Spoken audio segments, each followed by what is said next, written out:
Assalamualaikum warahmatullahi wabarakatuh. Perkenalkan, nama saya Winda Tia Ariska. Saya sedang mengikuti pendidikan guru penggerak angkatan 11. Saya ingin merefleksikan intisari pemikiran Ki Hajar Dewantara tentang pendidikan. Menurut Ki Hajar Dewantara, pendidikan adalah tempat bersemayam segala benih-benih kebudayaan yang hidup dalam masyarakat kebangsaan. Pendidikan inilah yang menjadi landasan pembentukan bangsa.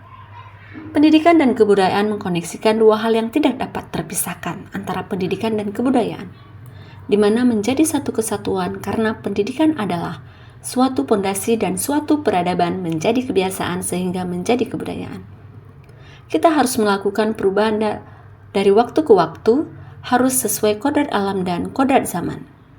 Pada kebudayaan dan pendidikan tidak boleh bergerak statis, karena harus bergerak sesuai kodrat alam dan kodrat zamannya. Perubahan adalah hal yang kekal yang harus terjadi dalam proses belajar mengajar. Saya memandang diri saya sebagai pembelajar dan pembelajar yang selalu terbuka untuk belajar dan terus belajar dalam meningkatkan kualitas pengajaran saya. Saya menerapkan pendidikan tidak hanya berlangsung di kelas, namun bisa juga melalui interaksi kolaborasi dengan siswa dan rekan sejawat. Pendidik harus memiliki banyak trik atau cara, yaitu bersabar dan ikhlas agar mendapatkan generasi emas cerdas berkarakter yang baik. Peserta didik dipahami sebagai berbagai pribadi yang unik, beragam karakteristiknya, dan memiliki latar budaya keluarga yang berbeda, sehingga pendidik harus berpihak pada murid yang berpusat pada anak yang merdeka belajar.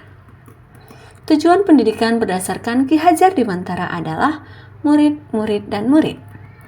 Sehingga kita sebagai pendidik berusaha berbagai cara memerdekakan manusia dan menghasilkan manusia selamat dan bahagia. Ibarat guru sebagai tukang kebun, sedangkan peserta didik itu sebagai biji tumbuhan yang disemai dan ditanam oleh tukang kebun di lahan yang telah disediakan. Demikian bahwa dengan peran atau guru adalah menuntun murid agar dapat mengembangkan potensi kodrat yang mereka miliki, bukan menuntut murid atau memaksa murid. Murid hendaknya diberi kebebasan atau kemerdekaan untuk memilih cara mana yang mereka sukai untuk mengembangkan potensi kodratinya. Di samping itu juga memandang makna bahwa seorang guru diberi kebebasan untuk menuntun muridnya dengan berbagai metode atau cara yang tentunya sesuai dengan karakteristik dan kebutuhan murid.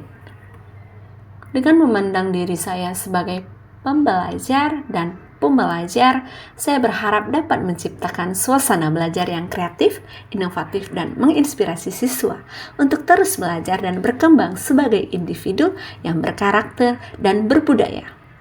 Demikian refleksi saya tentang pemikiran Ki Hajar Dewantara tentang pendidikan. Salam, sampai jumpa, selamat bahagia. Assalamualaikum warahmatullahi wabarakatuh.